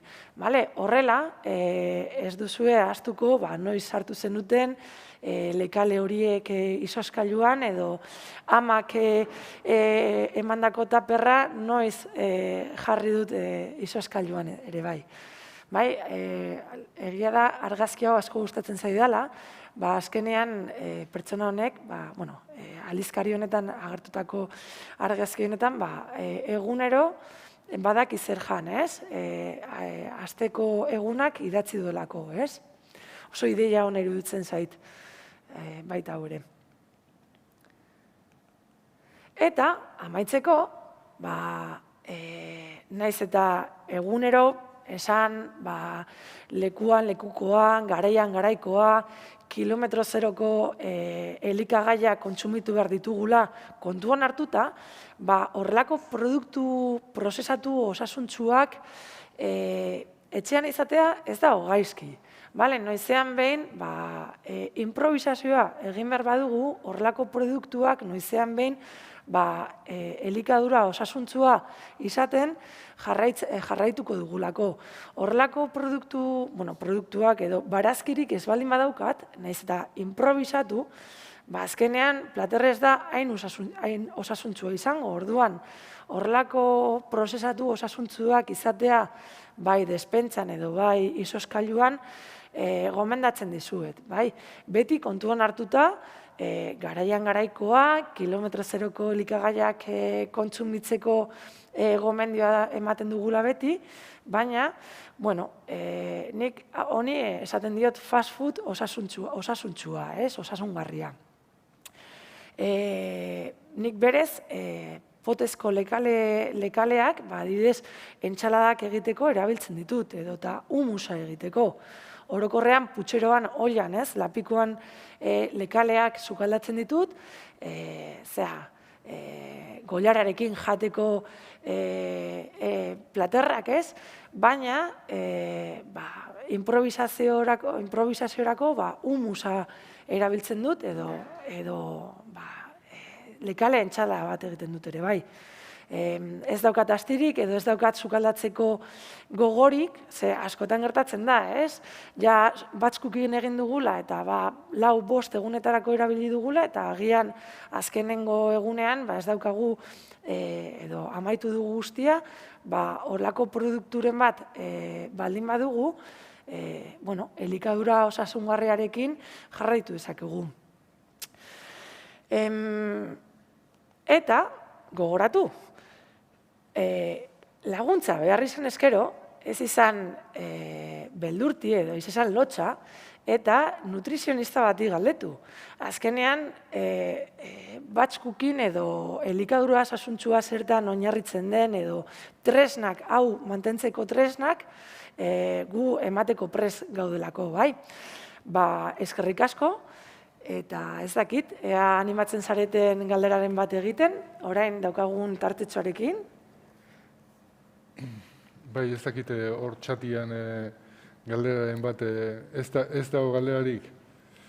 Bueno, eskerrik asko Eider. Zuk ez duzu galderarik, galdera egin nahi? Galdera pila bat, baina ez dakit nondik hasi. Adibidez, zuk, tuper batian elkarrekin jarriko zenituzke lehenengo platerra, bigarren platerra, hirugarren eta zeak naztutak, holako plater kombinatuak egiteko, adibidez? Bai edo ez, pertsonaren arabera. Adibidez, kontsultan... Sopa bat... Argi dago. Familiaren arabera. Adibidez, nik nire etxean plater bakarra erabiltzen dut, ez? Eta jarbarren edo plater osasungarrian oinarritzen daiz. Osagai guztiak jartzen. Baina, badaude, amaren etxera edo aitaren etxera noanean, beti dago lehenengo platerra, bigarren platerra eta entsalada. Orduan, kontsultan, eta ja galdera honi erantzuna emanez, beti galdetzen dut, zein den haien ohitura, eta horren arabera, agian bi plater edo plater bakarra jarriko dugu. Argi dago, sopa bat dagoenean, bi plater jarri behar ditugula, ez? Baina barazki purea dagoenean, agian, bigarren plater bat egin dezakegu haragi gisatu batekin, edota, barazki pureari arrautze gozi bat bota diogu eta horrekin ja plater osoa edo jarbarren edo plater osasungarria jar dezakegu, ezta? Era oso batean. Orduan erantzuna apur bat pertsonaren arabera izango da, ez? Eta beste galdera bat bururatzen zait. Adibidez, kantitateak. Dieta osasungarria, ekilibratua, orekatua, esaten duzu adibidez, haragi estofau bat edo, hori pertsonaren arabera izango da, zenbat jatuna dan, ala ez den jatuna, baina geho aipatu duzu ere 2500 kalorioko dieta, eta bar, hor kantitateak nondik norakoak izan beharko dira? Batetik, egia da, Robertok esan duela, aipatu dela, 2500 kilokaloriako dieta bat, nire ustez gehiegi da. Pertsona batek gehiegi da pertsonaren arabera. Hau beti individualizatu behar dugu, ez? Baina berez, orokorrean gure ohitura, gu pertsona orokorrean sedentarioa gara. Orduan, 2500 kilokaloriako dieta bat, agian, pertsona aktibo batentzat dago orientatuta. Kirola egiten du. Kirola egiten duenak, edo lan fisiko bat daukana, baina orokorrean, OMS-ek esaten duena da, emakumezkoek 2000 kilokaloria gutxi bera hartu behar ditugula eta gizonezkoek 2500.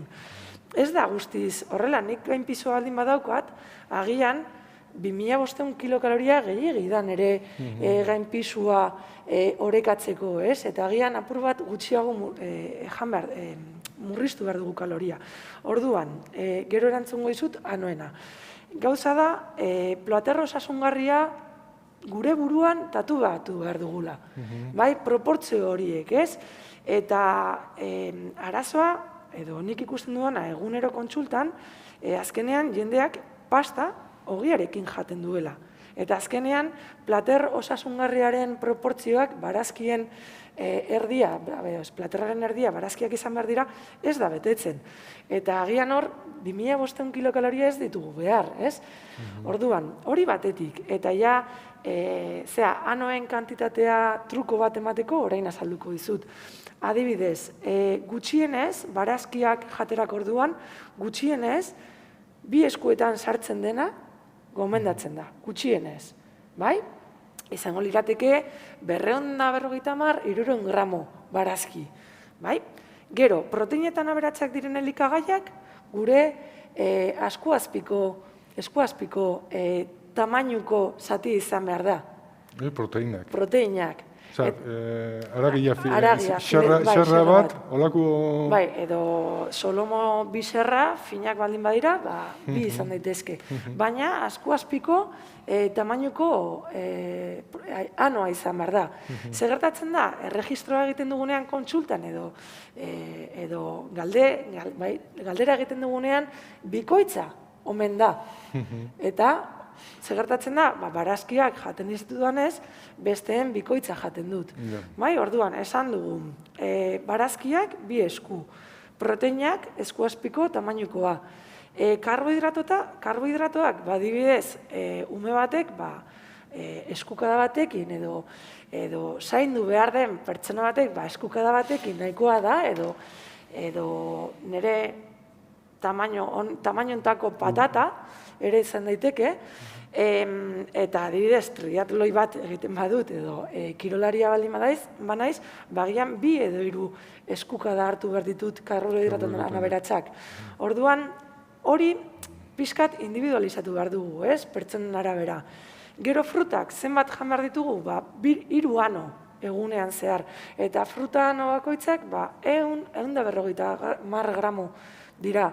Orduan, egunean zehar, ikusten dugun moduan, lehen erakutsetako datuekin konparatuz, uste dut, 160 kilo fruta eta barazki jaten genituela, uste dut, hortik inguruan zen, ez? Eta egunean zehar, imaginatu, 800 gramo fruta eta barazki jamar baditugu, ez gara heltzen. Datu horiek oso eskasoak dira, ez? Orduan, Robertok esan moduan, fruta, barazkiak, lekaleak bikoiztu behar dugu. Haien kontsumoa oso gutxi delako eta aldiz, haragi, txuletoia, ez txuletoia, baina tamaina handiko anoak jaten ditugu, ez? Eta hori murriztu behar dugu eta barazki gehiago sartu, ez?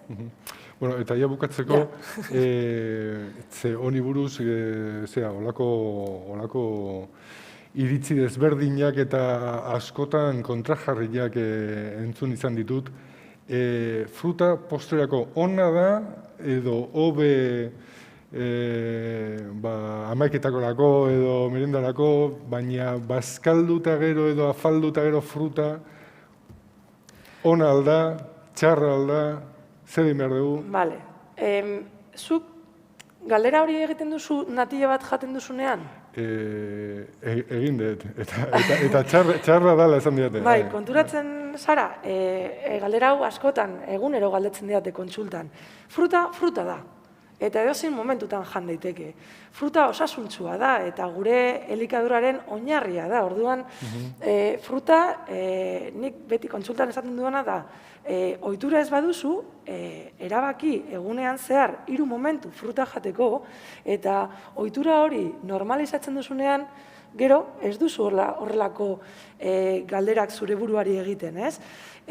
Askotan, beldurra diogu platano bati azukrea daukalako, baina azukre intrinsekoa da, ez? Berak aportatzen duen azukrea da, eta horrelako galderak ez ditugu egiten esneak kolaka horekin hartzen dugunean, edo natilak postre moduan hartzen dugunean, edo galleta, kafe esnea, tabernan eskaintzen diguten kafe esnea, galletatxo horrekin ez dugu hori kuestionatzen, ez? Eta frutarekin,